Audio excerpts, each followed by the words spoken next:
Perkenalkan, nama saya Alihadiwati Maharani, NIM 228. Nama saya Nabila Rahma Intani Taran Itafa dari kelas D NIM 225. Nama saya Dini Susulo dengan NIM 2020 1036 0311230. Perkenalkan, nama saya Faris Mubarak, NIM 229.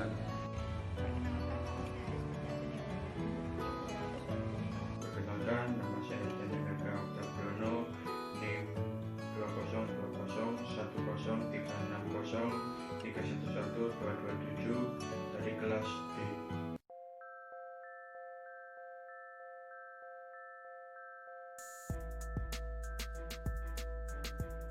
Di sini saya akan menjelaskan apa itu sosialisasi politik. Sosialisasi politik merupakan konsep yang luas, mencakup bagaimana individu secara aktif maupun pasif, secara formal maupun informal berproses dalam memperoleh kedewasaan politik.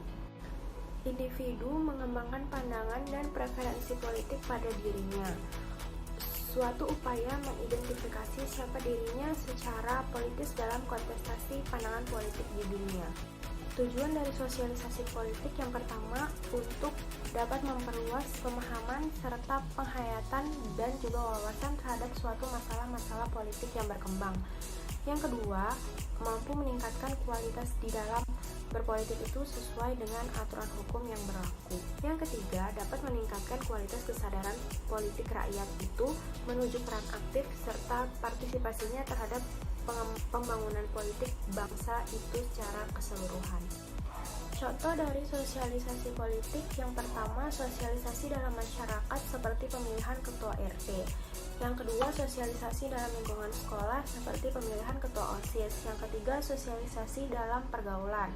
Dan yang terakhir, sosialisasi politik dalam partai seperti pemilihan presiden. Demikianlah penjelasan sosialisasi politik mengenai pengertian, tujuan, dan contoh. Terima kasih. Di sini saya akan menjelaskan tentang pola komunikasi sosial. Komunikasi sosial mengisyaratkan bahwa komunikasi sangat penting untuk membangun konsep diri, yaitu untuk kelangsungan hidup dan aktualisasi diri. Melalui konsep komunikasi sosial, kita dapat lebih mudah berinteraksi dengan masyarakat. Para ilmuwan sosial pun mengatakan bahwa komunikasi sosial ialah hubungan timbal balik antar sesama. Fungsi dari komunikasi sosial ialah dapat membentuk diri untuk kelangsungan hidup serta memupuk hubungan antar sesama. Adapun unsur-unsur komunikasi sosial yang pertama ialah komunikator sebagai pengirim atau pemberi informasi. Yang kedua ada pesan sebagai objek komunikasi. Yang ketiga ada media sebagai fasilitator. Yang keempat ada komunika sebagai penerima pesan.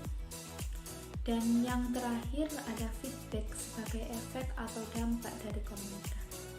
Dalam ruang lingkup komunikasi sosial lebih gampang lagi ialah ketika kita maupun sesama menyampaikan informasi atau pesan kepada antar individu maupun kelompok. Bentuk dari komunikasi sosial dibagi menjadi 4 bagian. Yang pertama asosiatif yang berarti kerjasama. Adapun akomodasi lebih disampaikan sesuai situasi. Adapun asimilasi yang ditekankan pada hasil hubungan interaksi antar individu maupun kelompok. Dan yang keempat ada disosiatif yang lebih menjurus sesuai adat dan norma. Sekian penjelasan dari saya untuk pola komunikasi sosial. Terima kasih.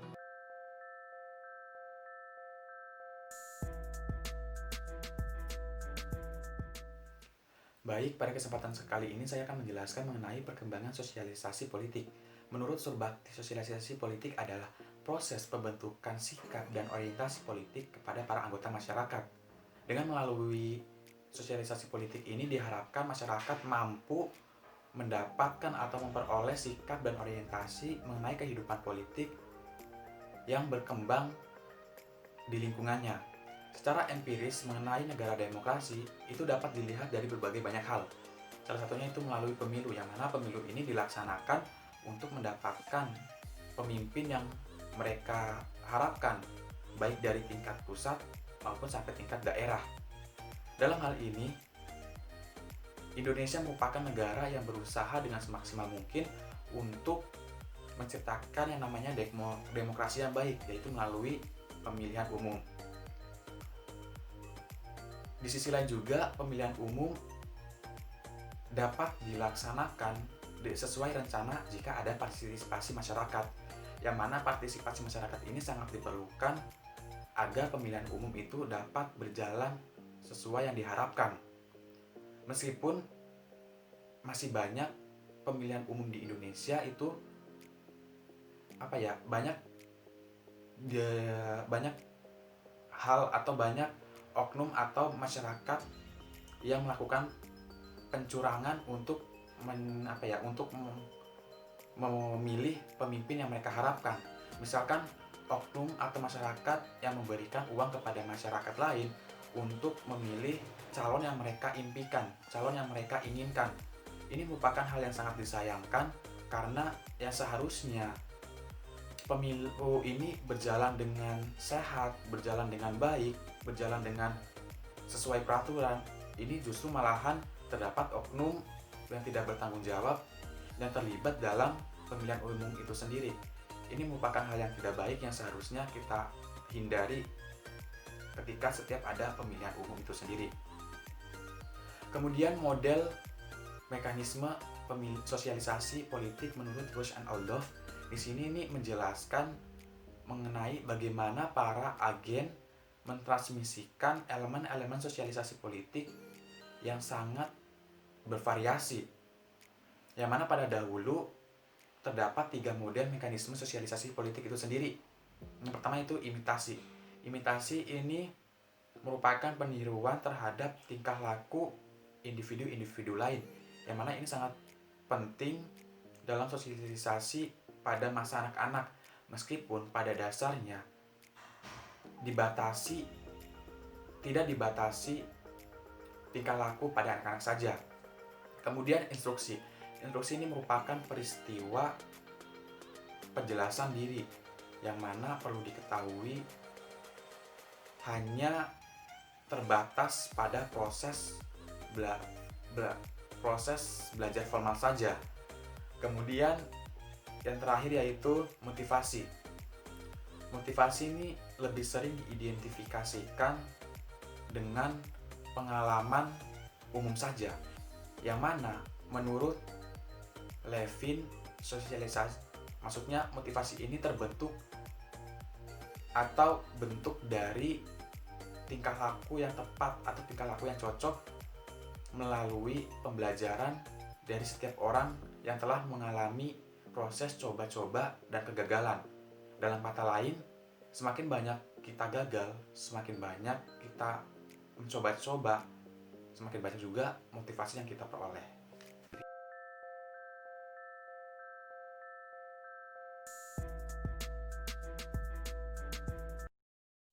Saya akan menjelaskan tentang sosialisasi politik dalam masyarakat totaliter.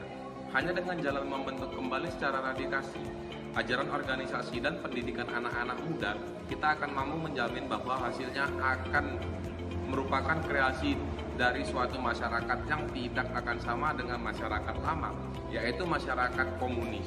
V.E. Lenin secara tak langsung semua pemerintah berusaha untuk mensosialisasikan para anggota masyarakat sampai derajat-derajat yang berbeda dengan jalan mengontrol informasinya.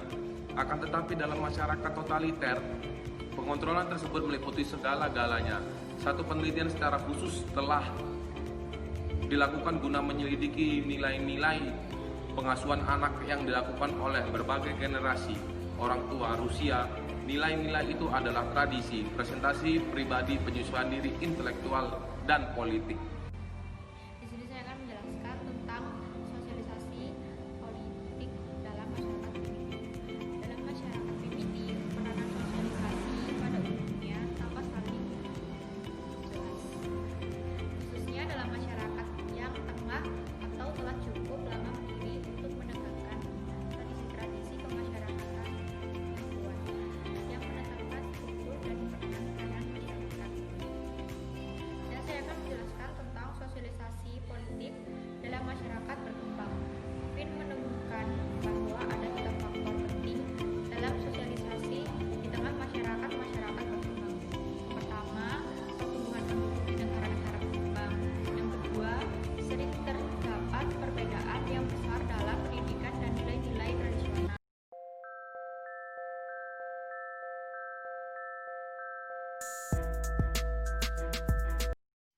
Sosialisasi politik merupakan suatu proses penyampaian unsur politik kepada masyarakat dalam rangka pembentukan sikap dan orientasi politik terhadap anggota masyarakat.